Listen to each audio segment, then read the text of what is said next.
around 50 degrees with winds today from the south at 15 to 25 miles per hour. Temperatures today will feel like it's in the mid-40s. Tonight, early clouds, then a gradual clearing. Temperatures around 30 degrees, a southeast wind at about 10 to 20 miles an hour. For your Saturday, sunny and breezy. Temperatures around 70 degrees, south winds 15 to 25 miles per hour. We could see wind gusts close to 40 miles per hour.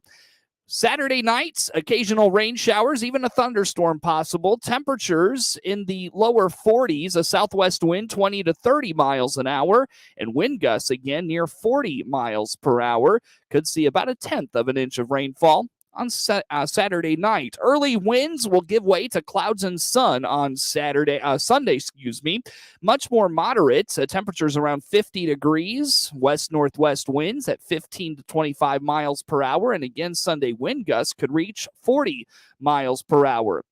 Monday, early showers, otherwise cloudy, temperatures in the upper 30s, and for your Tuesday, clouds and sun, highs in the mid-40s. Across central Illinois here on this Friday morning, partly cloudy skies to start the workday. Right now in Bloomington, temperatures at 30 degrees. It's 31 in Hayworth and Leroy, 32 in Farmer City, 33 in Champaign, 32 in Monticello, 33 in Decatur and Mount Pulaski, 33 in Lincoln and Springfield, and 32 degrees in Peoria. Again, in Clinton at this time, temperatures at 31 under partly sunny skies. Feels like 25 degrees outside. Winds are out of the east at 10 to 15 miles per hour. 10 miles of visibility this morning. Weather anytime is at DeWittDailyNews.com. Ace is the place with the helpful hardware, folks. Why would you wander around a warehouse store looking for paint when you could just swing by your neighborhood Ace? In addition to Ace's award-winning service, we have top-rated paint brands. Plus, our color matching technology allows us to match any color. So stop wandering and start painting. Head to your neighborhood Ace today. This is Brad from Gibson Ace Hardware in Clinton, Illinois. Stop in to see us, the helpful place at 114 North Madison Street, Clinton. Have you been cleaning out closets recently? Bring any donations to Love It Once More thrift store in Clinton, and we'll give you a card worth 10% off your next purchase. This is Connie reminding you that by helping our nonprofit store, you can save 10%. See us on Facebook or DeWittDailyNews.com. This is Ryan Utterback with Utterback Real Estate, and man, things are hot. What? It's so cold, Uncle Sam has his hands in his own pocket. I'm talking about the real estate market. Do you see these gloves on my hand and this hat on my head? And that's why you're the other Ryan. Click the Utterback Real Estate icon at DeWittDailyNews.com. If you're looking for local hunting and fishing information, then join us for Central Illinois Outdoors with me, Jared White, Sundays at 8 a.m. here on WHOW. Every weekend, we'll offer detailed local fishing reports from professional guides. We'll swap stories with local celebrity sportsmen, and I'll invite you to share your stories as well. Central Illinois Outdoors with Jared White, every Sunday morning at 8 on all WHOW platforms and on demand at CentralIllinoisOutdoors.com. Brought to you by Bob Ridings in Pana and the Clinton, Illinois Chamber of Commerce and Tourism Bureau. When it comes to treating a patient at the Warner Hospital and Health Services Emergency Department in Clinton, seconds count. CEO Paul Scourin here to let you know we have invested in an upgraded state-of-the-art CT machine, which is adjacent to our emergency room. It enables our ER doctors to detect and diagnose what's wrong more clearer and faster than ever. Bigger hospitals have it, and Warner Hospitals got it. When seconds count, count on Warner Hospital's ER and our just installed CT machine to get you treated fast. 9 minutes after 8 o'clock on this Friday, under partly cloudy skies, 31 degrees. It feels like 25 outside. Regional Radio, DeWittDailyNews.com, and the WHOW app. This is local information making a difference. Top of the morning. Thanks for being with us. Coverage of the WHOW Morning Show streams live to Facebook and YouTube, and it is brought to you by Baum Chevrolet Buick in Clinton, your Silverado headquarters. A chance to serve the people I grew up with is how the DeWitt County State's Attorney describes his pursuit of the same post in Christian County. Dan Markwell is running in the upcoming election for the State's Attorney's position in Christian County. The Taylorville native Markwell's family is there, and he characterizes the timing as perfect. Yeah, that's correct, Seth. I've actually had an opportunity to go back to my hometown, which is Taylorville, where I grew up, to be state's attorney. They had their state's attorney had resigned in December of last year, and he's a Democrat, and the county board appointed someone to fill his position, but that creates a special election this year for state's attorney down there. And this is just an opportunity to go back and serve the people I grew up with, and my family's still there.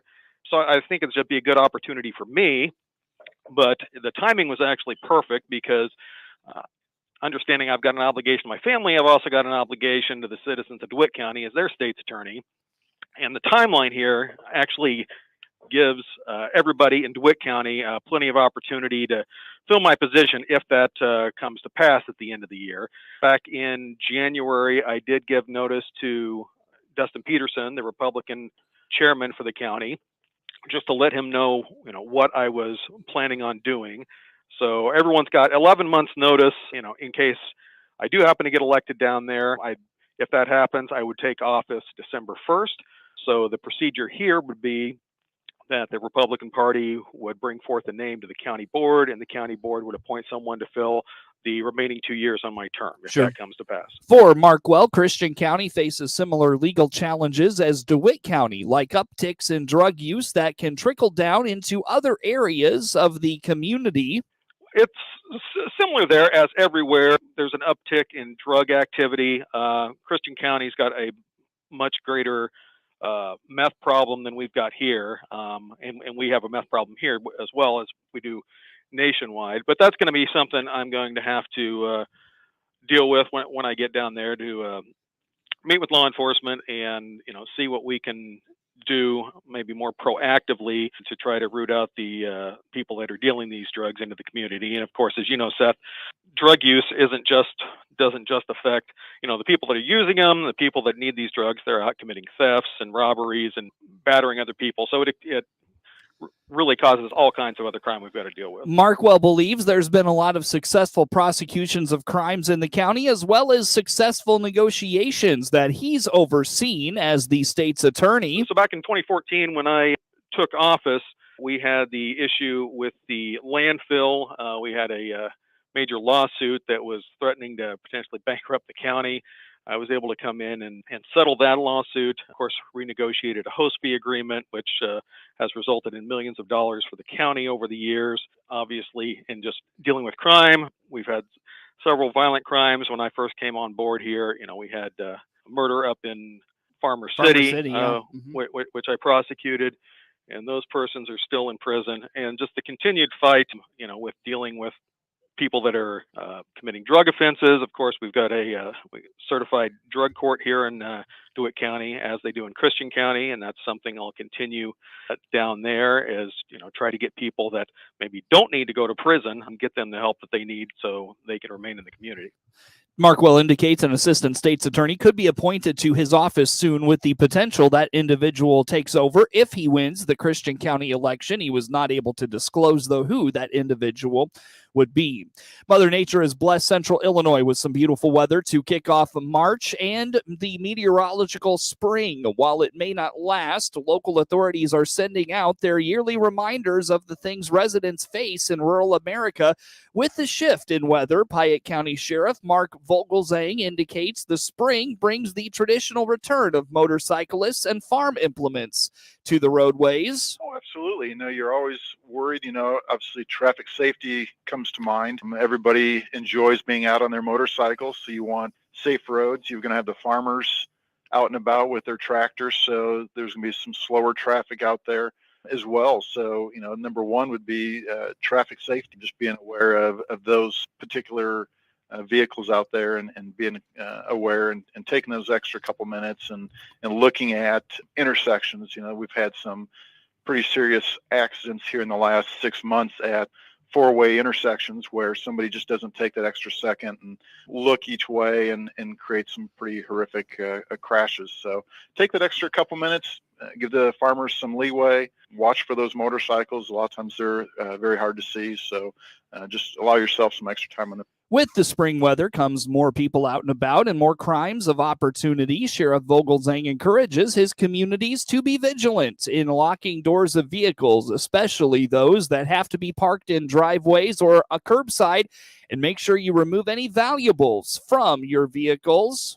Oh, I would definitely agree with DeWitt. And like I said, I saw that quite often with my time in Champaign as well. It's not necessarily a lot of broken windows to access the interior of a car. It's trying those door handles and, hey, it's open. Let's get into it and see what we can take. And, a lot of times it's just change and miscellaneous items, nothing too major.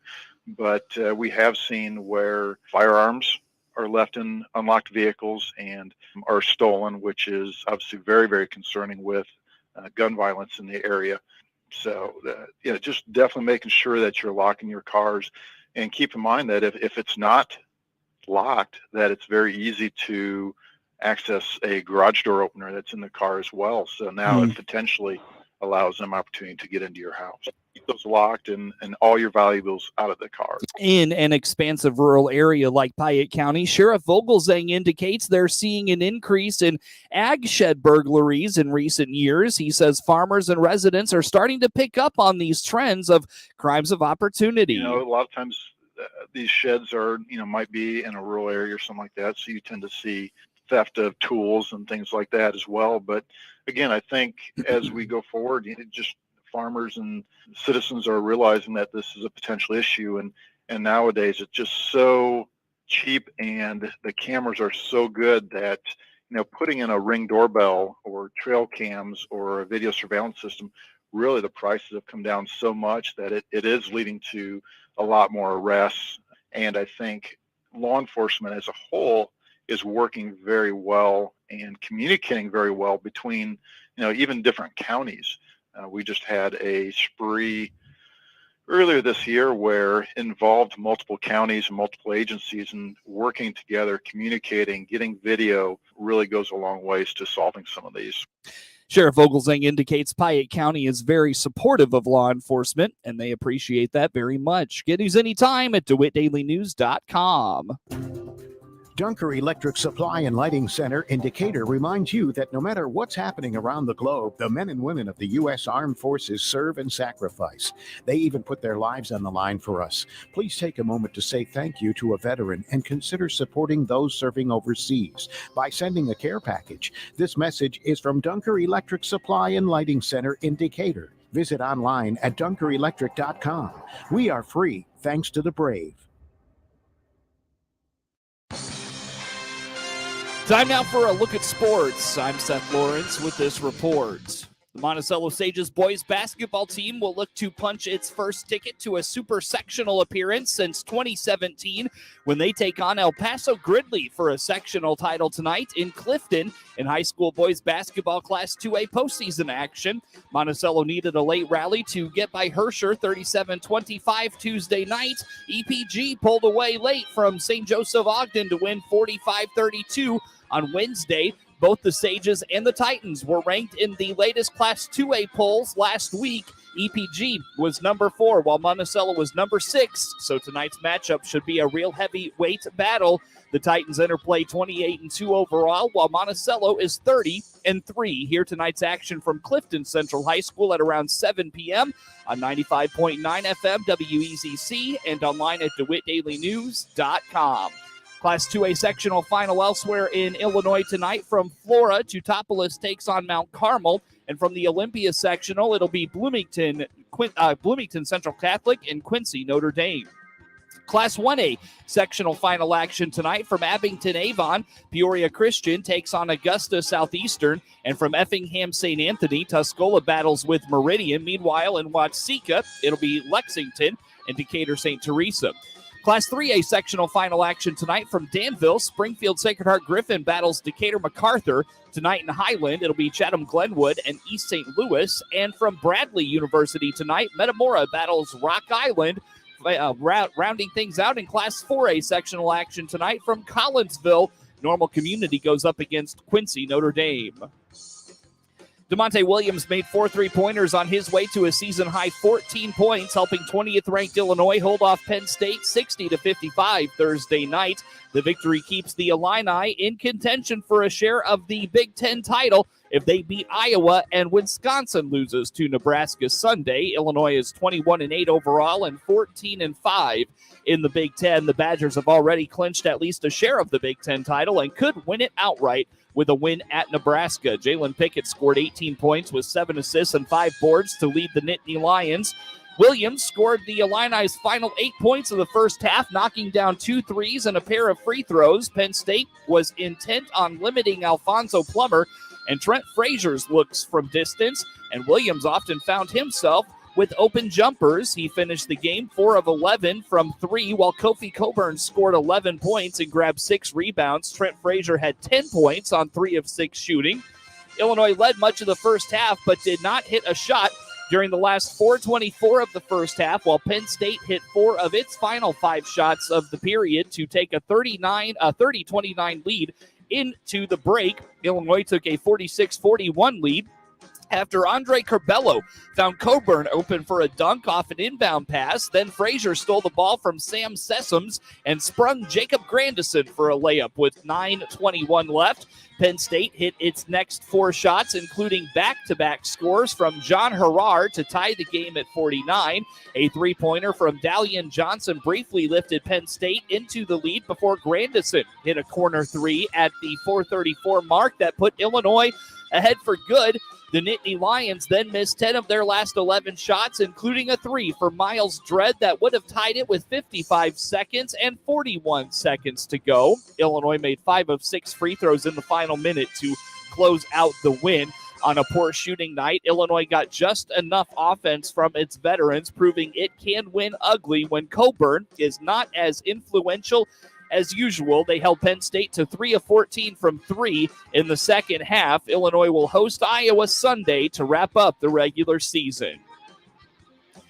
Antonio Reeves registered 15 points as the 8th-seeded ISU Redbirds beat 9th-seeded Indiana State 58-53 from the Missouri Valley Conference Tournament in St. Louis Thursday night. Josiah Strong had 13 for the 13-19 Redbirds. Kendall Lewis grabbed 8 boards. Howard Fleming Jr. also had 6 rebounds. Zach Hobbs scored 12 for the Sycamores. Calix Stevens added 12 points and 7 rebounds. Julian Larry had 8 boards. The Redbirds will now battle Northern Iowa this afternoon in quarterfinal action. Bogdan Bogdanovic's 3 with 1:41 left gave the Atlanta Hawks the lead, and Trae Young scored 39 points as Atlanta rolled to a 130-124 victory over the Chicago Bulls Thursday night. The Hawks began the night 10th in the Eastern Conference, fighting to keep the last playoff spot in the tournament, play-in tournaments, while still hoping to move higher in the final 20 games of the regular season. The Young made 7 3-pointers, including 2 after Bogdanovic's go-ahead 3 to seal the win. Chicago suffered its 3rd straight loss and fell percentage points behind Philly in a battle for second place, each of those 2.5 games behind Miami. After Bogdanovic's 3 made it 119-118, Chicago's DeMar DeRozan had a turnover, and Young padded the advantage with 2 threes in the final minute 12. Young had 13 assists and made 7 of 10 from 3, and all 10 of his free throws. Bogdanovic had 20 points. DeRozan and Zach LaVine scored 22 apiece for the Bulls. Nikola Vucevic had 21 points and 11 boards. LaVine blocked Young's last jumper of the first half, leaving the Bulls with a 63-56 lead. When LaVine opened the second half with a 3 to make it 66-65, the Bulls were 10 of 19 and on pace to match their season high of 18 threes, but made just 4 threes the rest of the game, finishing 14 for 26. The Hawks surged as they began outworking the Bulls under the basket. DeAndre Hunter, who had 18 points, grabbed a rebound off his own miss and scored for a 72-70 Atlanta lead. The Hawks made 24 of 28 free throws, while the Bulls made just 6 of 7. Chicago hosts Milwaukee tonight.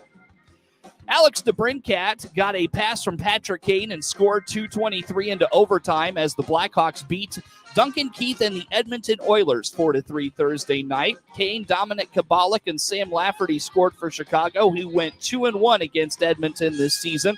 Marc-Andre Fleury had 29 saves, with Edmonton star Leon Draisaitl in the penalty box for tripping Caleb Jones in overtime. Kane set up DeBrincat for the winning one-timer. It was DeBrincat's 30th of the season. The game was tied at 2 when Kabalik made the most of a mistake by Mikko Kiskinen. The veteran goaltender played the puck from behind the Edmonton net right to Kabalik, who fired it in. 2:49 into the third. It was Kabalik's first goal since January 26th and number 11 on the season. Chicago carried the lead all the way to the final minute, but Edmonton tied it when Evander Kane played the puck toward the middle, and it appeared to go off the stick of Chicago defenseman Seth Jones and into the net. Evander Kane scored twice for Edmonton, who closed out a 2-2-1 road trip.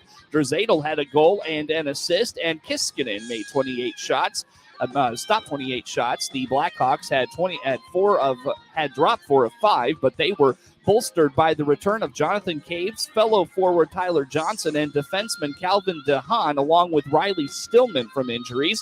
Lafferty put Chicago in front when he beat Kiskinen through the goaltender's pads at 2:34, but Edmonton responded when Connor McDavid set up Draisaitl on the power play for his NHL-high 38th goal at 14:35. The teams then exchanged goals one more time in the first. Patrick Kane got a pass from Dylan Strome and converted a one-timer from the right circle, but Draisaitl found a streaking Evander Kane for the tying goal for Edmonton with 26 seconds left. DeHaan had a chance to get the lead back for Chicago in the second, but sent a shot off the post 13 minutes into the period. The Blackhawks are at the Flyers on Saturday. NASCAR leaves an eventful Fontana, California race at the Auto Club Speedway for Sin City this weekend, headlined by the Pennzoil 400 from Las Vegas Motor Speedway. Kyle Larson's first win of his championship campaign came at the spring race in Vegas last year. Larson passed Daniel Suarez with 2 laps to go and held off a challenge by Austin Dillon to win by 0.195 seconds at Fontana. Larson's victory was his 11th in his last 35 Cup races. He won despite starting at the rear of the field after unapproved adjustments to his Camaro and a late dust-up with teammate Chase Elliott. Tyler Reddick won the first 2 stages at Fontana and led 90 laps before crashing with a flat tire. After 2 races, Eric Almirola is the only driver with a pair of top 10 finishes. The race featured 32 lead changes among 9 drivers in the second race for the next-gen car. The Cup cars practice at 12:30 Saturday afternoon. Qualifying is at 1:05 and race time is 2:30 Sunday afternoon. The Xfinity Series practices at 5:30 tonight with qualifying at 6. AJ Allmendinger won after starting 10th last year in the spring Vegas race. Cole Custer outran Noah Gragson in the third overtime to win for the second time in his career at Fontana. Allmendinger leads Gragson by a point and Justin Allgaier by 3 through 2 races. There are among 6 drivers with 2 top 10 runs. Gragson is the only driver with 2 top 5 finishes. Defending series champ Daniel Hemrick is 9th in the standings. Race time for the Xfinity is 3:30 Saturday afternoon. The Gander Mountain Truck Series returns this week with a 3:30 practice time and qualifying at 4. John Hunter Nemechek won after starting 3rd last year in the Vegas spring race. Zane Smith won at Daytona 2 weeks ago in overtime after a 17-car pileup on the final lap. Smith was the championship runner-up to Ben Rhodes last season. Rhodes is second in points after Daytona. Former NHRA racer Tanner Gray finished 4th in the season opener at Daytona and is 4th in the standings. Race time for the trucks tonight is at 8 o'clock. Get sports anytime at DeWittDailyNews.com. Your own home without the maintenance. If you're 55 or better, a beautiful Liberty Village villa could be yours. This is Erin, and I invite you to come take a tour of our move-in ready villa. Click the Liberty Village icon at DeWittDailyNews.com. Simply the finest. DeWittDailyNews.com is the area's leading local news source 24 hours a day, 7 days a week. Get the latest local news, obituaries, police blotter, weather forecast, and more with no paywall. Head to DeWittDailyNews.com to get the local information you need to know. With SRN News, I'm Rich Thomason in Washington. The February jobs report is out this morning. The Labor Department says America's employers added 678,000 jobs last month. The unemployment rate has fallen to a two-year low of 3.8% as the Omicron variant of the coronavirus fades away. Europe's largest nuclear power station is now in Russian hands. The plant has 6 reactors located in Ukraine. It was shelled by Russian forces. However, international monitors and Ukrainian officials say the reactors were not hit and there was no release of radiation. Meanwhile, the war in Ukraine grinds on. 2 Chicago police officers hospitalized in Fair